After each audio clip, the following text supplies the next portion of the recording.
Hello everyone. आज जिस topic पे मैं बात करना चाहती हूँ, मैं क्यों कर रही हूँ सबसे पहले ये बताना बहुत ज़रूरी है क्योंकि मैं इसे अवॉइड कर रही थी। होता है ना, किसी किसी सिचुएशन से हम गुजरे होते हैं या हम गुजर रहे होते हैं, लेकिन हम फिर भी चाहते हैं कि ठीक है, जस्टिस खुद ही आएगा या फिर कोई और ना कोई, मतलब ऐसी सिचुएशन अगर कोई और भुगत रहा होगा वो अच्छे से एक्सप्लेन कर देगा और बाकी दुनिया को सब समझ में आ जाएगा। हम चाहे इसमें अच्छे नहीं है, करना पता है क्या होता है, जो हुआ होता है एज इट इज़ बताना होता है। जब हम इमोशंस के साथ बताते हैं तो वो एग्जैजरेशन लगती है।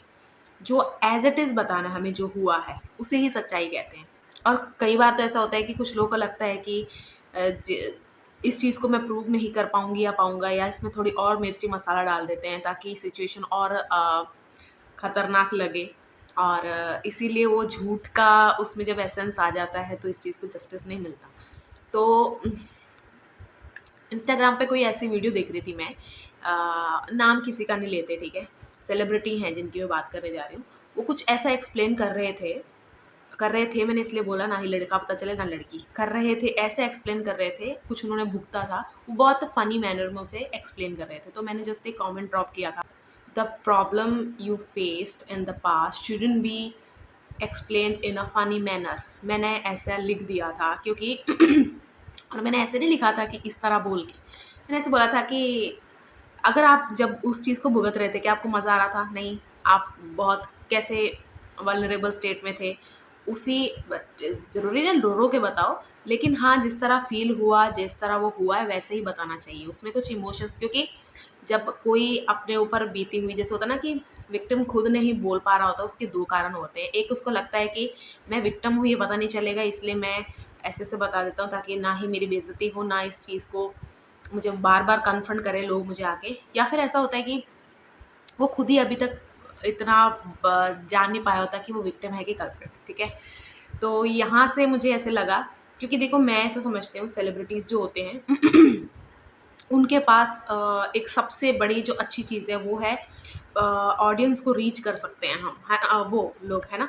तो जब ऐसी पावर है, जब वो एंगेज कर सकते हैं लोगों को, बहुत सारे लोगों को, तो उनके साथ जो हुआ एटलीस्ट वो तो सही से बताएँ, क्योंकि ऐसा होगा नहीं कि सिर्फ़ वो ही इस चीज़ से गुज़रे हों। और चलो ऐसा हुआ भी कि जो चीज़ से वो गुज़रे हैं वो बाकी किसी के साथ आज तक हुआ नहीं है, तो आने वाली पीढ़ी में अगर ऐसा होता है तो वो एक एग्ज़ाम्पल, और उससे कैसे बचें उसका सब कुछ जैसे वो बताएँगे उसमें मिल जाएगा, ठीक है? वीडियो थोड़ी लंबी होने वाली है, ये था इंट्रो।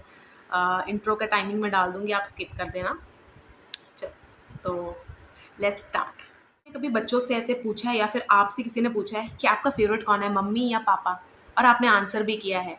ये चीज़ फिर भी ओके है, ठीक है? क्योंकि ज़रूरी नहीं है हम जितना भी एफ़र्ट लगाएँ, ज़रूरी नहीं है बच्चा हमें ही पिक करे, ठीक है? उसकी अपनी खुद की एक मर्ज़ी होती है। तो ये तब भी ठीक है। लेकिन आपने कभी बच्चों से ये पूछा है, और क्या आपको किसी ने ये पूछा है कि आपको पसंद कौन नहीं है? और बच्चा पूरे दिल से, पूरे दिम होता है ना कि पूरे होशो-हवास में अगर ये कहे कि मुझे मेरी मम्मी से नफ़रत है, मुझे मेरे पापा से नफ़रत है, तो उसका कारण ज़रूर जानिए। अगर आप उनकी केयर करते हैं, ठीक है? नहीं, आप किसी को बता रहे तो आप देखो आपने ऐसा क्यों कहा। अगर आप ब्रैट हो, रिसेंटली घर में कुछ हुआ है, आपने कुछ माँगा आपको नहीं मिला, इसलिए आपके वो ब्लैक लिस्ट में चल रहे हैं माँ-बाप, वो नहीं मैं कह रही। आप पे वायलेंस हुई है, आप पे कुछ वर्बल, फिज़िकल अब्यूज़ हुआ है, उसकी वजह से अगर आप बोल रहे हो तो दैट इज़ कंसर्निंग। इसीलिए ही मैंने आज ये वीडियो बनाऊँगी, और आप इस वीडियो से जितना कुछ समझ सकते हैं, कुछ समझ में नहीं आया तो आप कमेंट में पूछ सकते हैं, लेकिन इस चीज़ से आपको हेल्प होगी, क्योंकि जैसा हमारे साथ हुआ होता है, वैसा मिलता-जुलता कोई और बता रहा होता है ना, ना ही सिर्फ़ हमें फ्रीडम मिलती है अपने इमोशंस को रिलीज़ करने का, साथ साथ के साथ ना हमें वो जो हम जो एक दुःख में जी रहे थे ना कि यार शायद मैं ही गलत हूँ, मैं ऐसे ट्रीटमेंट डिज़र्व करती हूँ, शायद मैं और किसी चीज़ के लायक नहीं हूँ, वो सब होता है ना कि कुछ लोग तो इसमें पुनर्जन्म ले आते हैं, बहुत कुछ ले आते हैं। ठीक है, सब कुछ मैं ऐसे नहीं कह रही कि इन सब का रोल नहीं होगा, लेकिन जो आपके साथ हुआ है, उसको you have to put it out there. आपको दुनिया को बताना है, आपका पक्ष भी कहीं पे मौजूद होना चाहिए, कहीं पे उसका भी अस्तित्व होना चाहिए। हर कोई आप कैसे हो, अ, आप उनके साथ कैसे रहे, कोई कुछ बोल रहा है, कोई कुछ बोल रहा है, लेकिन आपका पक्ष कहाँ है? आप भाग क्यों रहे हो? आपको अपना पक्ष बताना ही चाहिए। बैड चॉइसेस वो सब, उन सबको साइड में रखते हुए आपको क्या फ़ील हुआ था, क्यों किया था, ये सब आपको बताना चाहिए। ना ही सिर्फ़ ये आपको फ्री करेगा, सामने वाले को भी।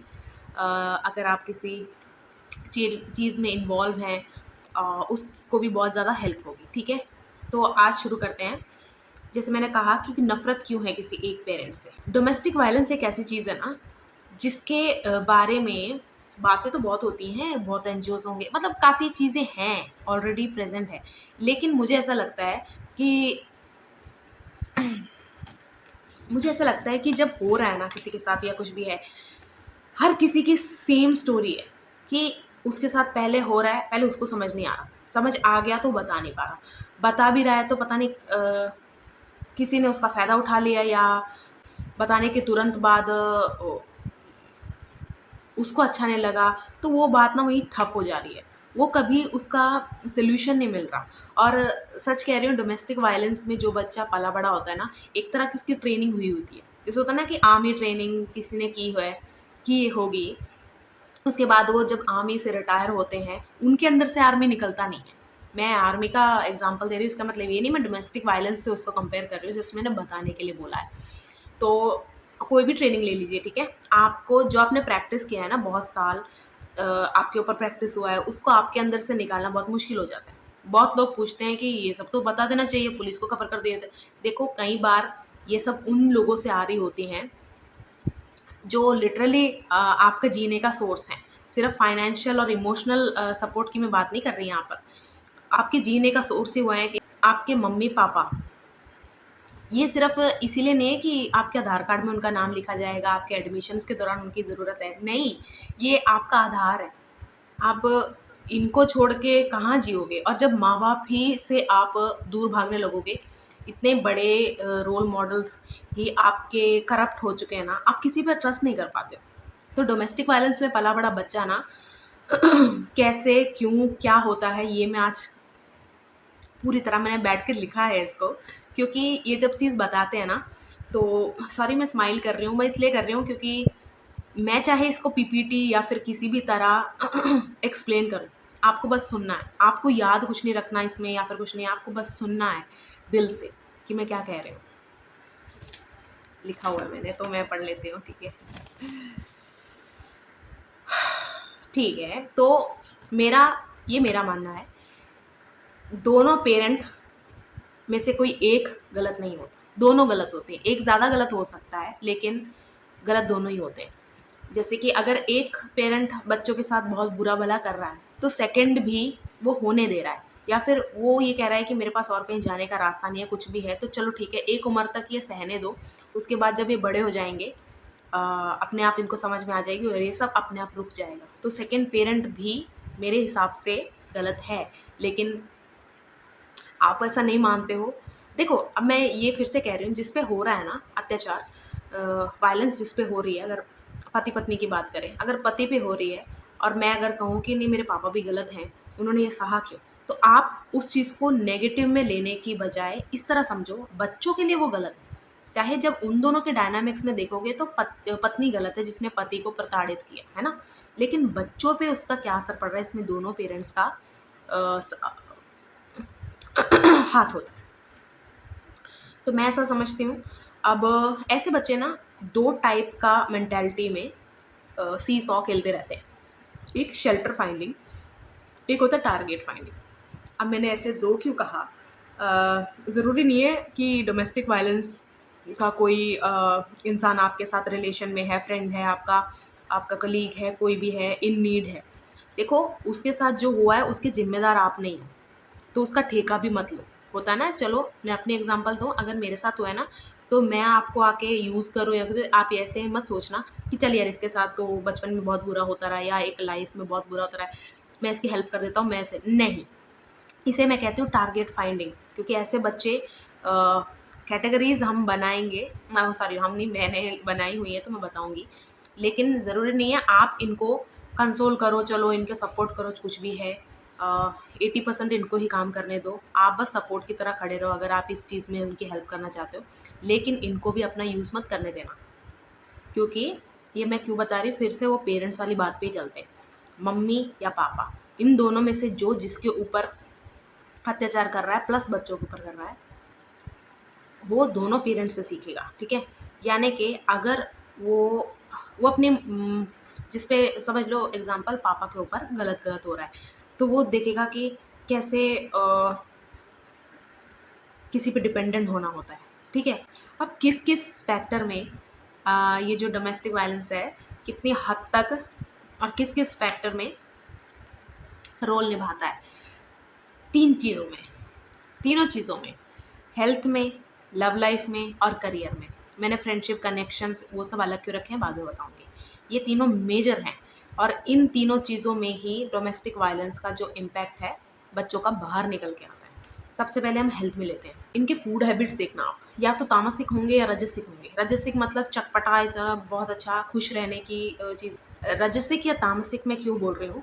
सात्विक बहुत चलो पहले मैं ये समझा देती हूँ मैं रजसिक और तामसिक क्या कह रही हूँ। तामसिक मतलब अ जैसे हम बोलते हैं ना नॉन-वेज खाना, ऐसी चीज़ें जो इनह्यूमन तरीकों से प्रिपेयर की गई हैं और लेकिन स्वाद के लिए हम खा रहे हैं, दैट इज़ तामसिक, ठीक है? राजसिक मतलब चटपटा, अ, तीखा, एकदम होता है ना कि स्ट्रीट फूड टाइप।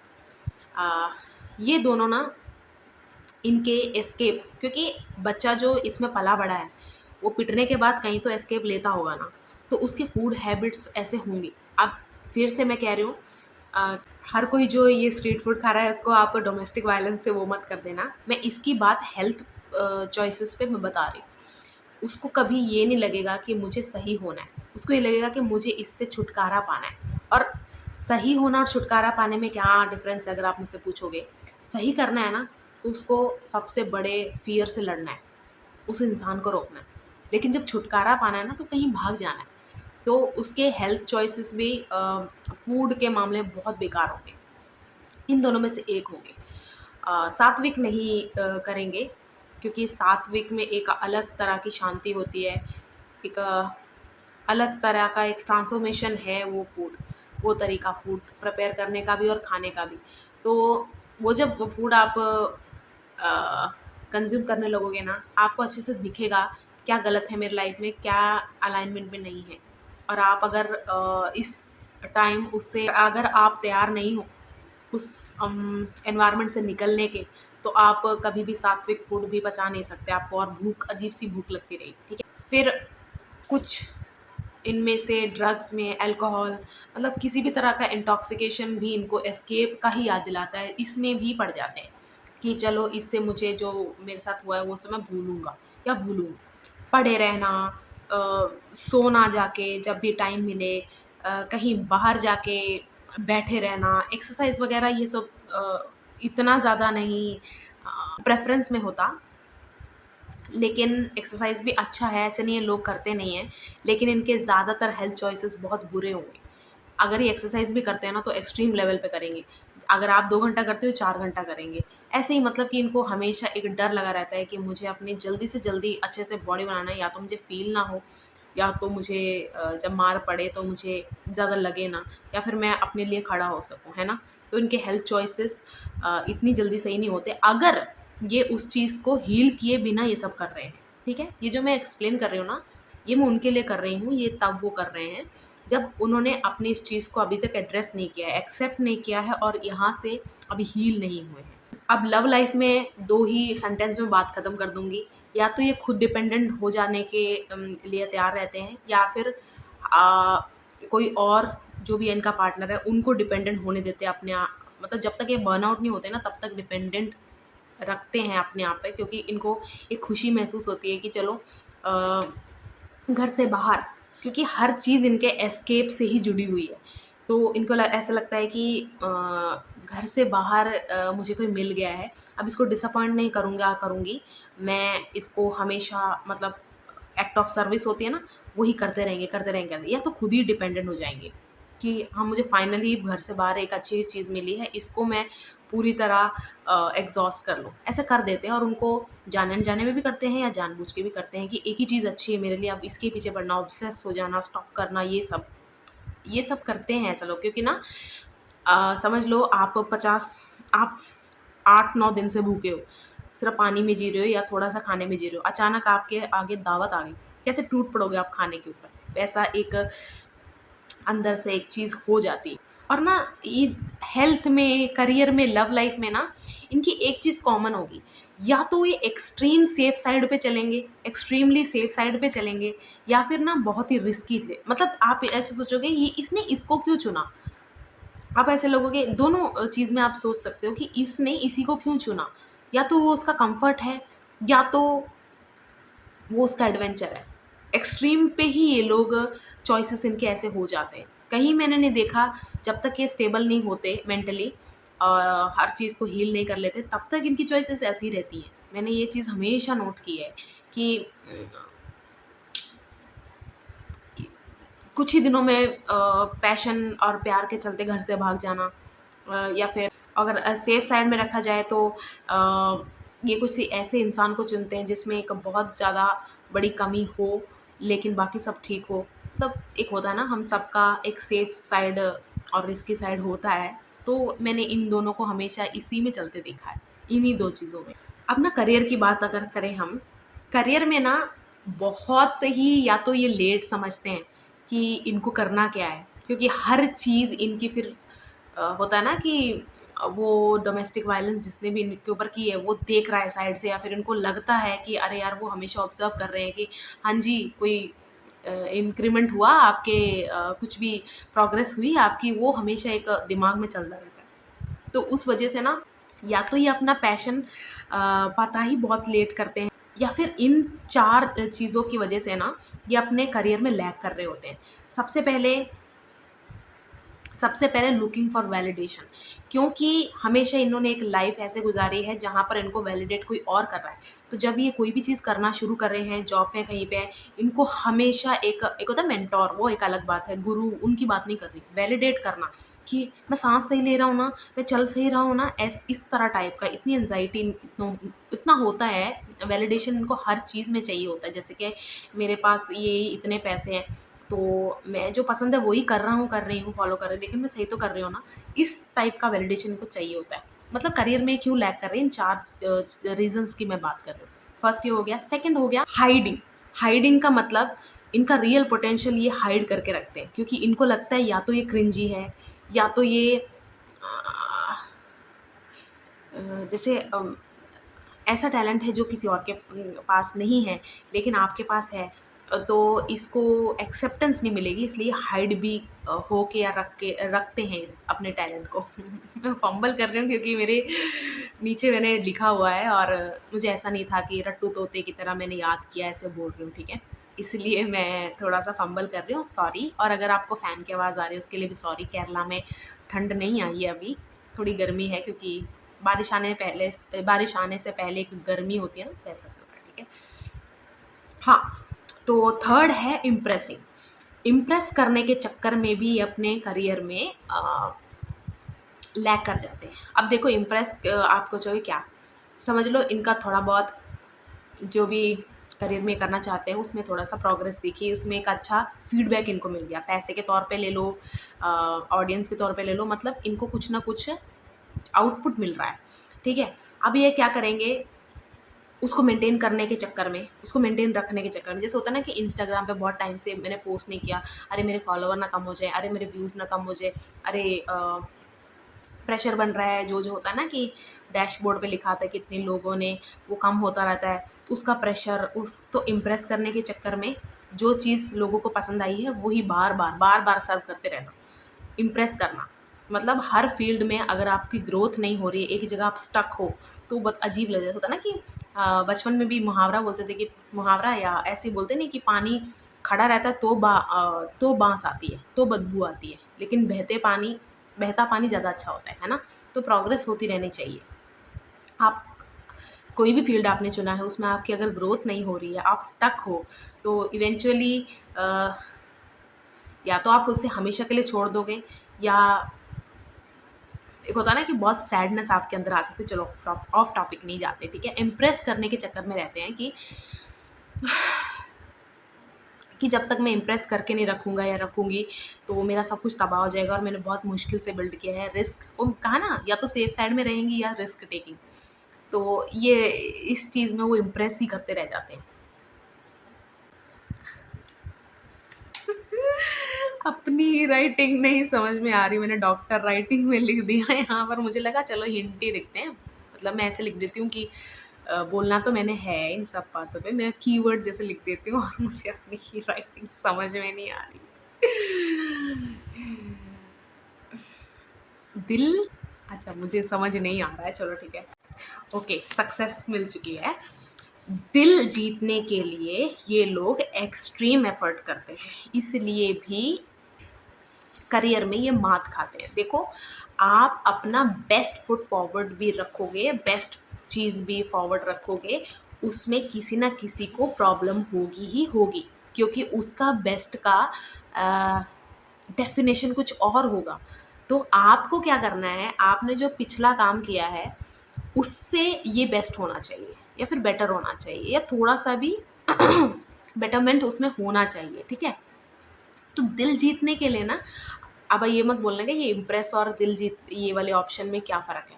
इम्प्रेस में ऐसा है कि आप एक कंसिस्टेंसी रख रहे हो एफर्ट्स की, इसमें ऐसा नहीं है। इसमें अगर इतना मैंने दिल जीतने के लिए एफर्ट किया तो इस बार मैं इतना और करूँगी, मतलब जब तक वो एक सामने से आंसर नहीं आ जाता ना जो मैं सुनना चाहती हूँ या चाहता हूँ, तब तक दिल जीतने के लिए एक्सट्रीम एफर्ट करते हैं ये लोग। और ये कोई भी हो सकता है, ये किसी का भी दिल जीतने के लिए कर सकते हैं।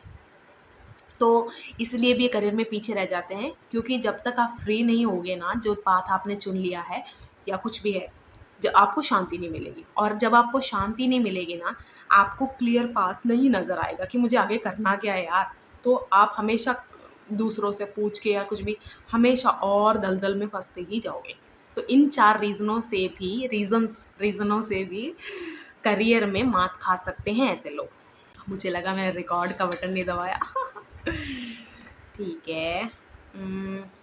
अब ट्रिगर्स की बात कर लेते हैं। इनके ट्रिगर्स क्या होते हैं? ऐसे-ऐसे ट्रिगर्स जो आप कहोगे कि हैं ये भी होता है, ऐसे भी होता है। सबसे पहले डेडलाइन्स। इनको डेडलाइन्स एंग्ज़ायटी देती है, और डेडलाइन्स ही एक ऐसी चीज़ है, जो ये अपना पैशन भी फ़ॉलो कर रहे होते हैं ना, तो उनको लगता है कि अरे 4 बजे मुझे रिकॉर्डिंग करनी थी, ये सब करना था, वो मैं करने वाला, तो उनको अपना स्ट्रिक्ट वही एनवायरनमेंट याद आने की वजह से वो इस चीज़ से भी थोड़ा एंग्ज़ायटी महसूस करने लगते हैं। इनको डेडलाइन से थोड़ा-थोड़ा ट्रिगर होता है। सेकंड, रिज़ल्ट से भी इनको बहुत ट्रिगर होता है। मैंने ऐसे भी लोग देखे हैं जिन्हें गॉड लेवल का उन पे होता है ना, गॉड लेवल हम बोलते हैं ना, सबसे ऊपर वाला, उस लेवल का इन पे टैलेंट है, इनमें स्किल्स है, फिर भी ये रिज़ल्ट्स के लिए ऐसे काँपते हैं जैसे हम जैसे मैंने ना एग्ज़ाम में अगर गाने भी दिखे ना तो भी मैं इतनी एंग्ज़ायटी नहीं ले रही। इतना इनमें इतना ये अपने आप पे डाउट कर रहे होते हैं कि अरे यार रिज़ल्ट ज़रूरी थोड़ी है अच्छा आएगा या कुछ भी है। क्योंकि जिस एनवायरनमेंट पे ये पले-बड़े होते हैं, इन्होंने जितना भी काम किया हो, कुछ भी हो, क्योंकि अगर इनकी तारीफ़ हो गई, इनको अगर महसूस करवा दिया, तो फिर ये अपने आप को कुछ समझने लगे और कल ये काम पे ना आए या फिर काम ना करें। इस वज़ह से इनको इतना मैनिपुलेट किया होता है ना, इनको कभी इतनी तारीफ़ नहीं मिली होती या कुछ भी, तो ये हमेशा रिज़ल्ट से डरते हैं कि पता नहीं क्या आएगा। एंड में मैं सब कुछ बताऊँगी कि एनवायरनमेंट कैसा था। ये सब हम बोल तो रहे हैं डोमेस्टिक वायलेंस सब कुछ है, ऐसा क्या एनवायरनमेंट है जो इतना फ़र्क पड़ रहा है इन सब चीज़ों रिसीविंग का भी जैसे ना, इनको कोई गिफ्ट दे दो, इनको कुछ भी ऐसी मतलब इनके लिए आप एक अच्छी ज़िंदगी इनको जीने के लिए आप इसके इनके लिए एक अच्छा एनवायरनमेंट बनाओ। अब ये ना एकदम से ट्रिगर हो जाएँगे कि ये चीज़ जो ये मुझे दे रहे हैं इसके लिए तो मैंने कुछ किया ही नहीं इनके लिए। मैंने उसको बैलेंस आउट तो किया नहीं, मुझे ये चीज़ क्यों मिल रही है? इनको कॉम्प्लीमेंट भी नहीं रिसीव करते ऐसे लोग कि क्यों मेरी तारीफ़ क्यों कर रहे हैं? नहीं मैंने तो कुछ भी नहीं किया है। इनको आता ही नहीं होता, इनसे होता ही नहीं है। कॉम्प्लीमेंट या फिर गिफ्ट्स या कुछ भी ना, इनको रिसीव करने में सबसे ज़्यादा तकलीफ़ और सबसे ज़्यादा डर लगता है। इसका भी एक बहुत बड़ा रीज़न है कि फेस्टिव सीज़न, कुछ भी अच्छा माहौल या फिर बर्थडे भी लगा लो, इनको उस दिन भी मार पड़ी होती है। इसलिए इनको ऐसा लगता है कि कोई चीज़ मिल रही है ना, तो मैं इसके लायक नहीं हूँ, लेकिन मुझे पता नहीं इसका आभार जताने के लिए क्या क्या करना पड़ेगा, उस चीज़ से भी ये डरते हैं।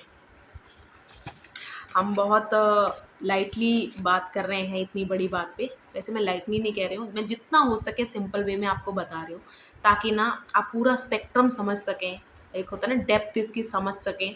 उसके बाद आपको पता चले कि हाँ, हम विक्टिम ब्लेमिंग ही करते हैं, हम उन्हीं को पूछते हैं कि ले अभी तक तूने बताया क्यों नहीं था, अभी तक तूने ये सब बाहर क्यों नहीं बताया था। ईज़ी नहीं होता है, क्योंकि खुद ही समझ में नहीं आता हमारे साथ हुआ क्या है, हुआ क्यों है। अगर बचपन से हो रहा है तो आपको लगता है कि आप यही डिज़र्व करते हो, आप ऐसे ही हो, इससे अच्छा आपको कहीं कुछ नहीं मिलेगा, इतना भी मिल रहा है तो इतने में खुश रहो, ठीक है? तो रिसीविंग में होती है, गिफ्ट हो गया, कुछ भी हो गया। ये है इनके ट्रिगर्स जो मैंने नोट किए हैं, बहुत कुछ हो सकते हैं। आप लोग अपना देखो, कोई भी, मेरा ऐसा मानना है कि हम सब मिल के ना एक बिगर पिक्चर, एक फुल पिक्चर रेडी करते हैं। जैसे डोमेस्टिक वायलेंस में मैं एक पूरी वीडियो बना के इतना कुछ बता रही हूँ, इसका बाकी कोई और बताएगा, इसका उसका बाकी कोई और बताएगा, इस तरह से सब जुड़ के ही एक फुल पिक्चर बनेगी। तो अगर मेरे से कुछ वीडियो में छूट गया है या फिर मैं बता नहीं पा रही या मुझे ही नहीं पता, तो इसका मतलब ये नहीं है हो नहीं रहा होगा। ज़रूर आप कहीं ना कहीं और इसका बाकी का पार्ट पाएंगे, आपको पता चलेगा कि अच्छा ये कुछ ज़्यादा ही बड़े लेवल में हो रही है, और इतना ज़्यादा विक्टिम के साथ खेला जा रहा है कि उसको नहीं पता क्या सही है क्या गलत है। अब हम मेन बात पे आते हैं, एनवायरनमेंट, ठीक है? अब हम मेन बात पे आते हैं, एनवायरनमेंट। ये क्या एनवायरनमेंट है, डोमेस्टिक वायलेंस ऐसा भी क्या है जो इतने ज़्यादा ख़त्म हो गया है बच्चा अंदर से, एक इंसान अंदर से ख़त्म हो चुका है, ऐसा भी क्या एनवायरनमेंट है, ठीक है? तो सबसे पहले हम ऐसे ही चलते हैं कि पेरेंट्स के एक्सपेक्टेशंस, उनके कुछ प्लान्स।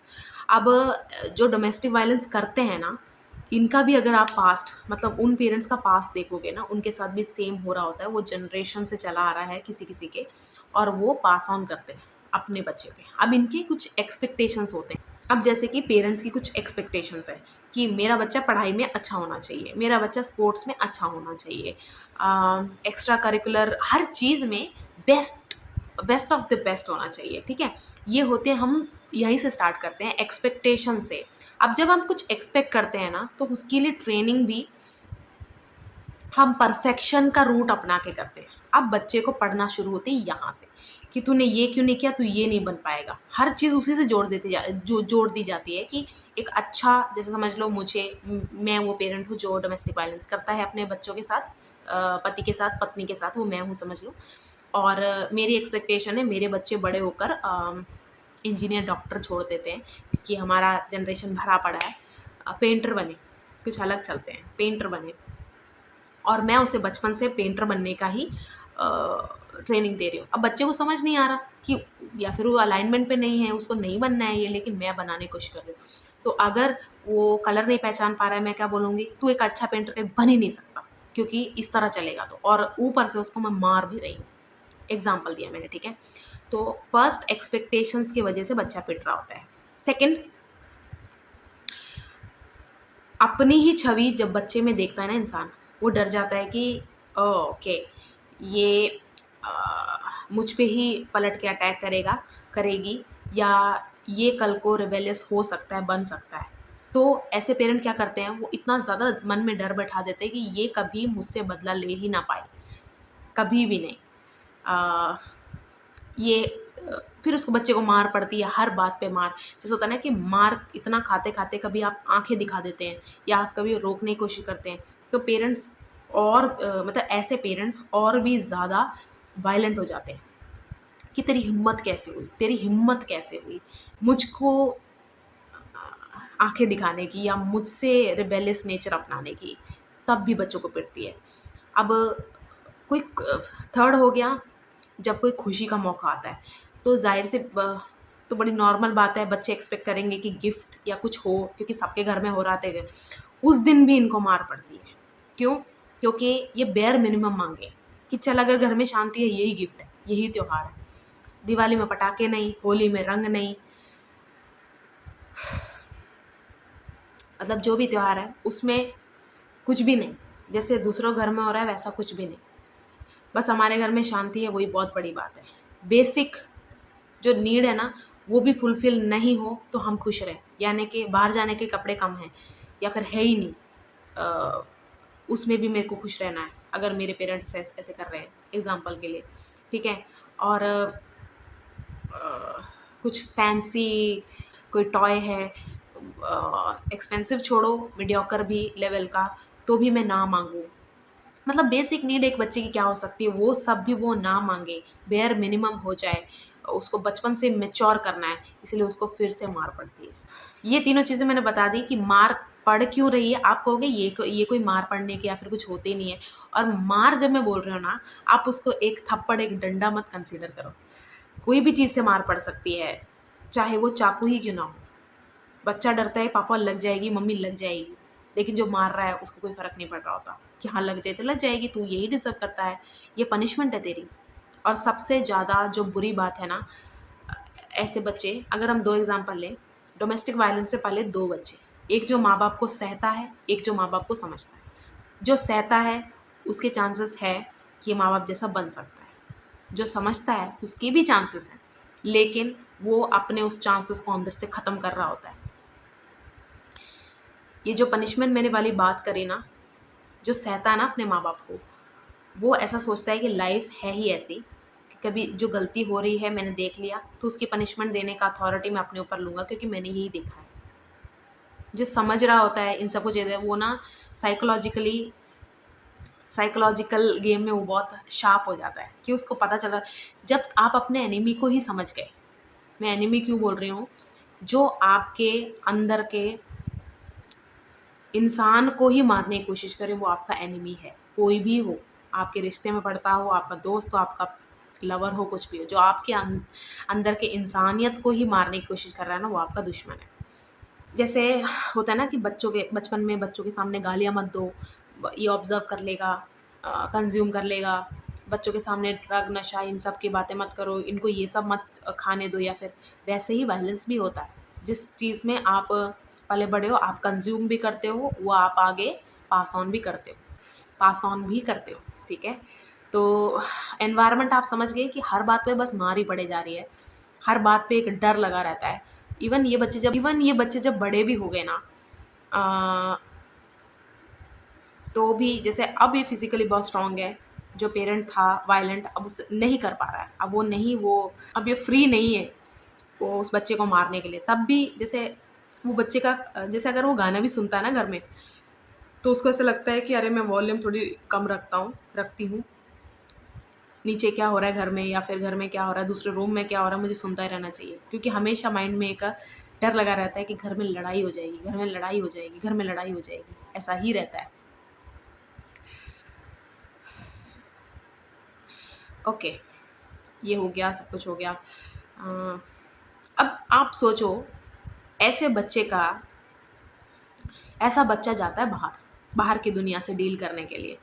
अब वो बाहर की दुनिया से जब इंट्रोड्यूस होता है ना, तो उनसे वो जब सुनता है कि आज मेरे घर में ना मेरी फ़ेवरेट ये नहीं बनी, आज मेरे पापा मेरे लिए ये नहीं लाए, तो उनको ये सब लगता है कि ये सब तो कुछ भी नहीं है। मेरे घर में बस मार नहीं पड़ रही है, मेरे लिए बहुत अच्छा है, मैं तो खुश हूँ, है ना? ऐसे भी बच्चे देखे हैं मैंने जो घर में बहुत गंदा माहौल देख के वो बाहर वैसा माहौल वो खुद बना देते हैं। वो खुद बहुत लड़ाकू हो जाते हैं, बहुत गुस्से वाले होते हैं, बुली करते हैं बच्चों को। जो सॉफ्ट टारगेट होते हैं उनको उनके सर चढ़ते हैं, ऐसे करते हैं, वैसे भी कर लेते हैं बच्चे कुछ। कुछ होते हैं कि बाहर जाके खुद ही अब्यूज़ हो रहे होते हैं, उनको पता नहीं चल रहा होता, ऐसा भी है। क्योंकि उनको कुछ भी हो, घर से एस्केप लेना है और कोई बाहर की बात घर पे ना जाए। तो उसके लिए वो कुछ भी कर सकते हैं। उसके लिए वो कुछ भी करेंगे। अब ना मैं आपको ये बताऊँगी कि आप लोग अगर जो ये वीडियो देख रहे हो, उन्होंने एक्सपीरियंस किया है, तो आपको किन-किन तरह के लोगों से बच के रहना है। तीनों मैंने 3 टाइप में लिखे हुए हैं। बाकी अगर और भी आपको पता है, आपके एक्सपीरियंसेस हैं, वो भी आप ज़रूर दुनिया के साथ शेयर करो। क्योंकि जिस चीज़ से चलो गलती से आप नहीं बच पाए या फिर आप नहीं उसका कुछ कर सके, तो आगे कोई ना कोई कर दे, इतना आप बड़ा दिल ज़रूर रखो अपना। एक होता है सेक्सुअल प्रेडेटर्स, होता है ना जो आपको मोलेस्ट करने के चांसेस ढूँढते हैं, आपको करते भी हैं मोलेस्ट, और उनको पता रहता है कि ये बच्चे घर से डरे हुए हैं, तो ये घर पे तो क्या ही बताएँगे, और इनको ब्लेम करना बहुत आसान है।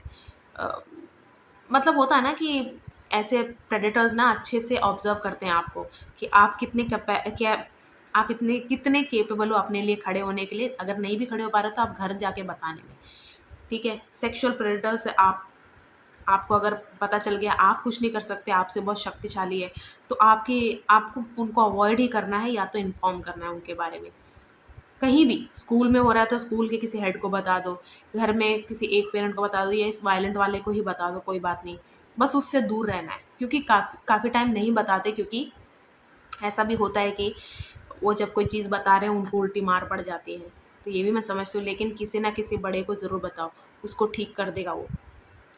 आपके लिए एक सेवियर आपके लिए सेवियर आप खुद भी बनो, और आपके लिए बनेगा भी कोई ना कोई, इतना विश्वास रखो।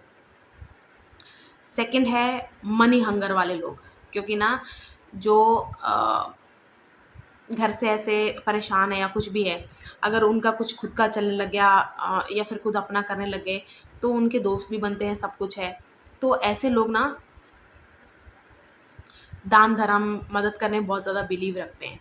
तो सारे नहीं, लेकिन मोस्ट ऑफ द पीपल रखते हैं, ठीक है।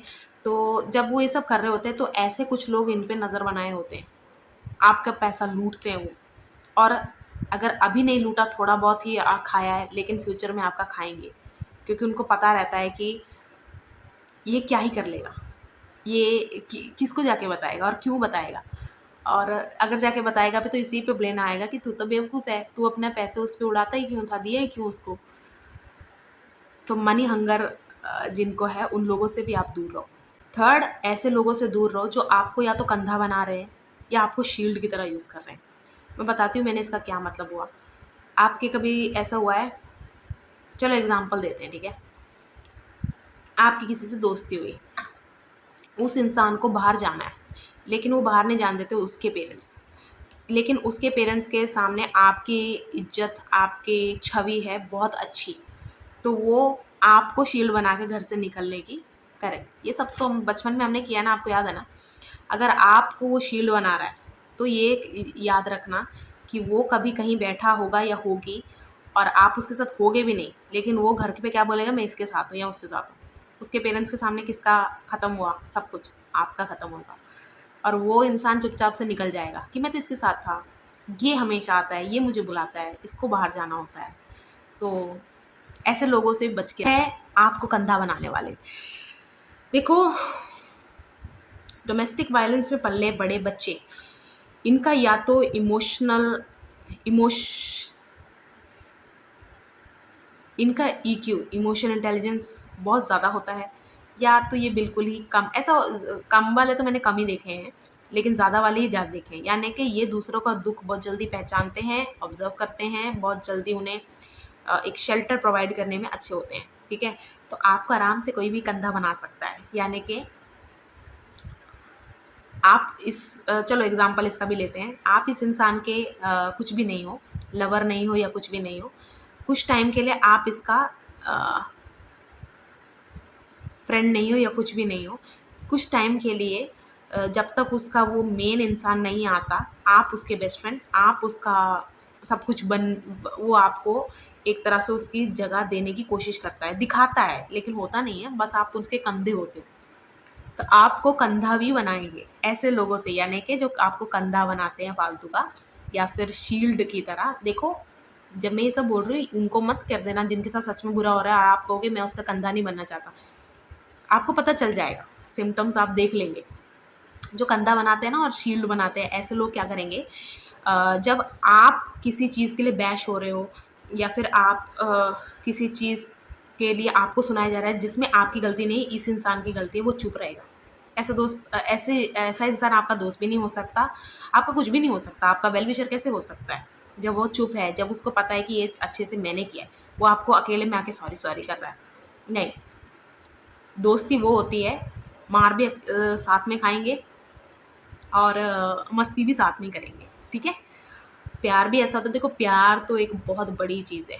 प्यार में तो ऐसा होता है ना कि हम किसी को पसंद तब करते हैं, जब हमारे अंदर की कमी उसमें बहुत ज़्यादा अच्छे से उसने, जैसे मेरे अंदर कोई कमी है, लेकिन सामने वाला अ, उसमें उसमें बहुत अच्छा है, यानी कि मैं पेंटिंग नहीं कर सकती, सामने वाला कर सकता है, तो मुझे वो पसंद है। ऐसे इम्प्रेस होना, पसंद आना। प्यार वो होता है कोई कमी नहीं है मेरे अंदर, कुछ भी नहीं है। कोई इंसान बस अच्छा लगने लग गया है, अब उसके लिए मुझे केयर करनी है, अब इसका अच्छा बुरा मेरे से होके जाए, दूर से इसको फ्री रखना, है ना। चलो, इस पे नहीं लेक्चर देते। ये तीनों लोगों से आप दूर रखना। कुछ और भी मुझे एग्जांपल्स याद आ रहे हैं। ऐसा भी हो सकता है, चलो ये तो मैंने बताया ना, तीनों लोगों से आपको दूर रहना है। ऐसा भी हो सकता है कि आप किसी ग्रुप में फंस जाओ, यानी कि ये तीनों जो मैंने बताए ये है इंडिविजुअल काम करने वाले, सेक्सुअल प्रेडिटर्स।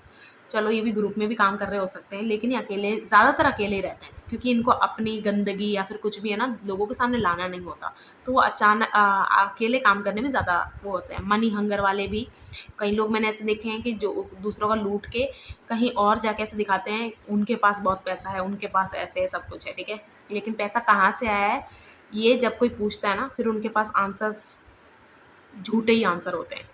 इतने मैंने गरीब रिच लोग देखे हैं ना, गरीब रिच लोग मैं उनको बोलती हूँ। देखो रिच लोग ना डरपोक नहीं होते, मैंने सच में देखा है रिच लोग डरपोक नहीं होते, क्योंकि एक सेंस ऑफ फ्रीडम उन्होंने जिया है। हमने महसूस किया होता है, हमने देखा होता सब कुछ है, लेकिन उन्होंने जिया है, यानी कि उनको किसी चीज़ की कमी नहीं रही, कुछ भी नहीं है, वो डरे किस चीज़ से। तो जो रिच लोग होते हैं ना, मैंने डरपोक नहीं देखे। ये जो गरीब रिच होते हैं ना, कि मैंने अपनी एनुअल का 5% ही खर्च किया है, और वो 5% ही गिनाते रहते हैं कि है मैंने 5% कर दिया, अब मुझे वापस डबल करके देना है। अरे भाई, चलो ठीक है। अब मैं कुछ ग्रुप से भी आपको वो करती हूँ। एक एग्जांपल, एक कहानी के तौर पे मैं आपको बताती हूँ। जैसे आप शेल्टर लेने के लिए, क्योंकि आपको एस्केप लेना है घर के एनवायरनमेंट से सब कुछ, तो आप बाहर दोस्ती ग्रुप में रहोगे ही। अब आप सोचो, एक गर्ल का ग्रुप लेते हैं, एक बॉय का भी लेते हैं। सबसे पहले गर्ल ग्रुप, आप उस गर्ल ग्रुप का क्लाउन, टारगेट या फिर साइड किक बन के मत रहना। और मैंने ये तीनों जब बोला है, क्यों बोला है, क्लाउन मतलब हर बार आप ही की बेइज्जती हो रही है, वो ग्रुप आपको बुली करता है बहुत बुरी तरह, आपके चॉइसेस पे हंसता है, आपकी ड्रेसिंग पे, हर चीज़ पे हंसता है, ठीक है। ये आपको क्लाउन क्लाउन वो मान रहे हैं, आप नहीं हो, लेकिन ऐसे ग्रुप में भी नहीं आपको रहना है। गर्ल ग्रुप की पहली बात करते हैं। फिर आ गया टारगेट, यानी कि आप कुछ भी कहो, आप जब भी कुछ बोलते हो तो आपको बहुत ज़्यादा उसमें बोला जाता है कि अरे यार इसका देखा तूने, सुना, ये वो बार बार बोलते रहना कि तूने सुना था इसने ऐसे बोला था, या फिर कुछ चीज़ें अगर आपकी बाहर आई हैं उसको बार बार कुरेद के बोलते रहना, ठीक है। ऐसे ग्रुप में भी आप मत रहो। ये तीनों आपको समझ में आ गया ना जब मैं बोल रही हूँ। अब बॉय ग्रुप का लेते हैं एग्जाम्पल।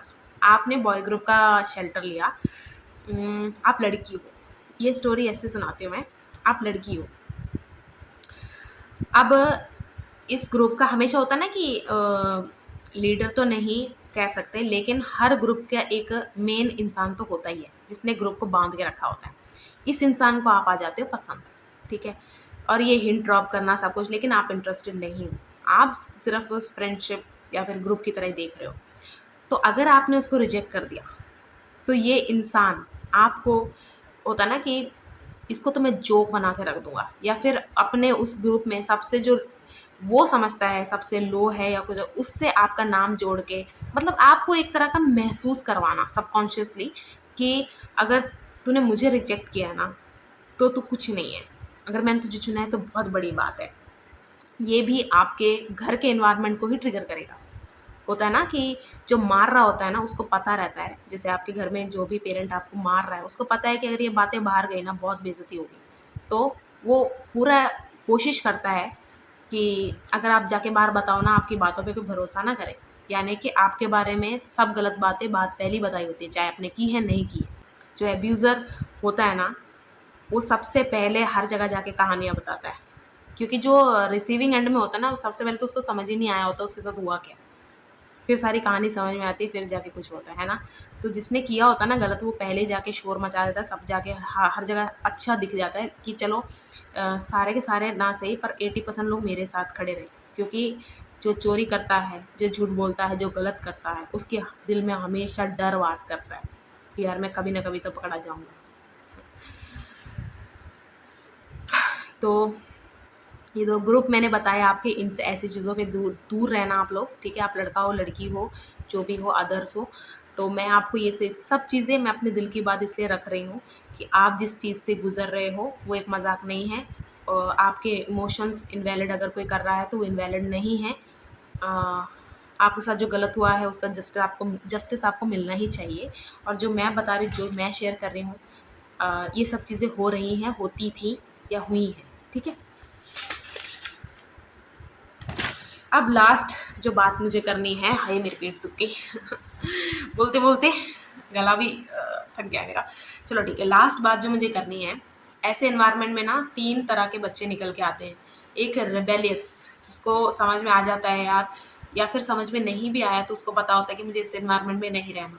तो ऐसा बच्चा थोड़ा रिबेलियस टाइप का जो हो जाता है ना, अपना आराम से जीता है, खाता है, जो भी है, ठीक है? एक होता है परफेक्शनिस्ट बच्चे जन्मते, सॉरी, परफेक्शनिस्ट बच्चे बन जाते हैं, जो हर चीज़ में ना अ, अब जैसा नाम है वैसे ही आप एक्सप्लेनेशन इसकी समझ ही गए होंगे।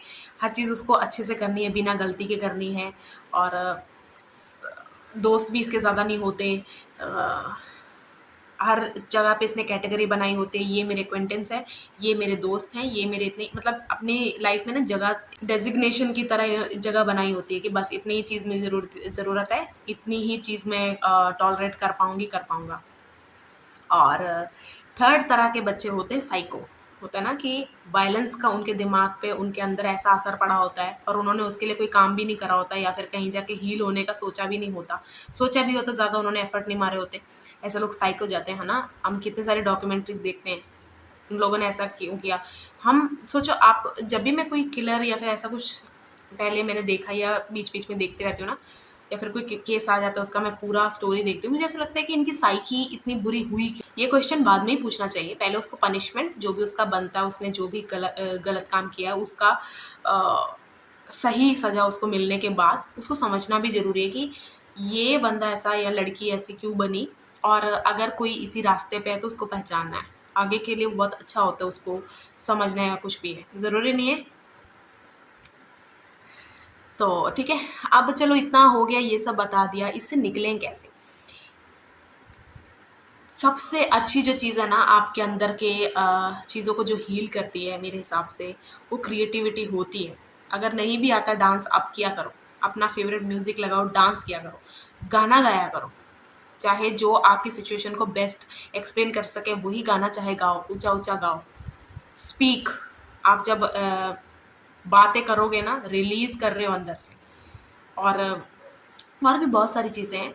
लोग कुछ-कुछ चीज़ें ऐसे लिख के चले जाते हैं, स्टोरीज़ लिख देते हैं। मतलब अपने दिल के अंदर जो भी आपका हुआ है आपके साथ, एज़ इट इज़, जिस चीज़ से भी, जिस टूल से भी बाहर आता है वो आप करो। चलो, in the end all the best. जो भी आप लोग इस चीज़ पे काम कर रहे हो, वर्क कर रहे हो, पहचान गए हो कि हाँ, हमारी एक परवरिश अलग तरीके से हुई है, गलत हुई है हमारे साथ, गलत हुआ है हमारे साथ। आप लोगों के लिए बहुत ही, आप लोगों के लिए है एक सॉफ्ट कॉर्नर मेरे अंदर, ठीक है? और प्लीज़ आप लोग अपनी हेल्प करो, हेल्प माँगो, इस चीज़ को एक्सप्रेस करो। और गॉड ब्लेस यू। अगर मेरा पर्सनली आप पूछोगे तो मुझे सबसे अच्छा वे जो लगता है वो स्पिरिचुअलिटी था।